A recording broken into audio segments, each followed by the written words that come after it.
My old college roommate approached our table, wiping damp hands on her jeans like she'd just come back from the bathroom and was in too much of a hurry to use the hand dryer.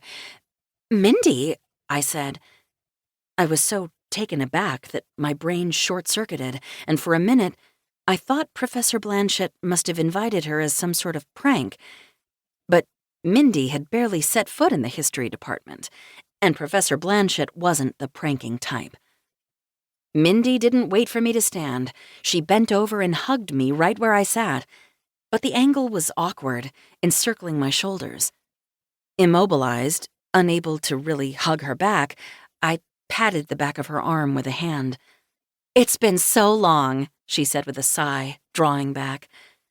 Now that I got a good look at her, I noticed that she'd stopped bleaching her hair, her mushroom brown locks chopped in a wolfish shag that framed her round face. "What are you doing here?" I asked. "At the sandwich shop?" she asked, a little bemused. "I'm meeting Ted for lunch." She said this with so much familiarity, like she expected me to recognize the name, but it still took me a couple seconds to register who she was talking about. I should have been forgiven for not immediately realizing that she was talking about my former best friend on account of two things. First, because he and Mindy had only met a handful of times in passing. He didn't even attend UMD with us. Second, because she called him Ted. "You're meeting Teddy?" I clarified. "Teddy Harrison?" Mindy nodded. "I've been telling him that I wanted to bring him here for weeks, but he hadn't found the time to make the drive down. Oh, sorry, Miranda Schooner," she said, offering a hand to my advisor. Professor Blanchett eyed it like Mindy was offering her a dead fish. "Wait," I said. "You and Teddy, you guys are—" My brows pinched. "Together?" I figured he'd told you."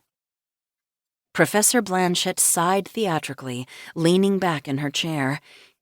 "He did not," I said stiffly. Interesting that he hadn't told her about our falling out. Maybe they were still in the early stages of, well, whatever they were. "Weird story." She dragged a chair over to our table, metal legs screeching against the tiled floor. I would really rather she didn't, actually, because if Teddy was on his way here— "So," Mindy said, "I was obviously attracted to him from the get-go. I mean, you remember how I asked you all those questions after he helped you move into your dorm, trying to make sure he wasn't your boyfriend or anything?" The bell above the door chimed, and I stiffened. I didn't think I was capable of saying anything at the moment, so I gave a tiny nod of confirmation. Yes, I remembered. "And then last year, I was having this conversation with my friend where we were talking, like, you miss 100% of the shots you don't take." Teddy was making his way over to the table.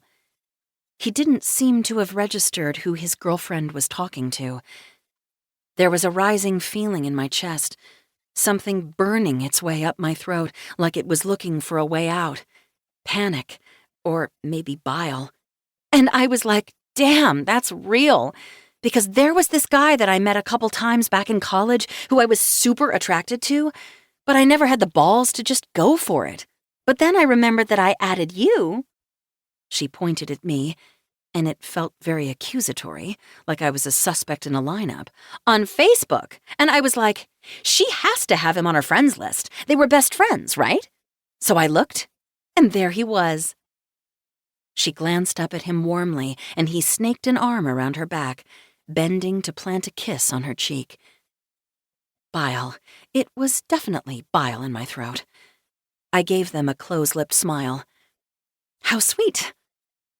At the sound of my voice, Teddy did an almost imperceptible double-take, his eyes widening when he finally registered who was sitting at the table.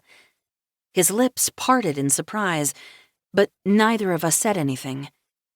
It had been 3 years since we last spoke, and longer still since the last time I saw him. He'd grown his hair back out, loose brown curls that looked like he'd just finished running a hand through them, and I found a small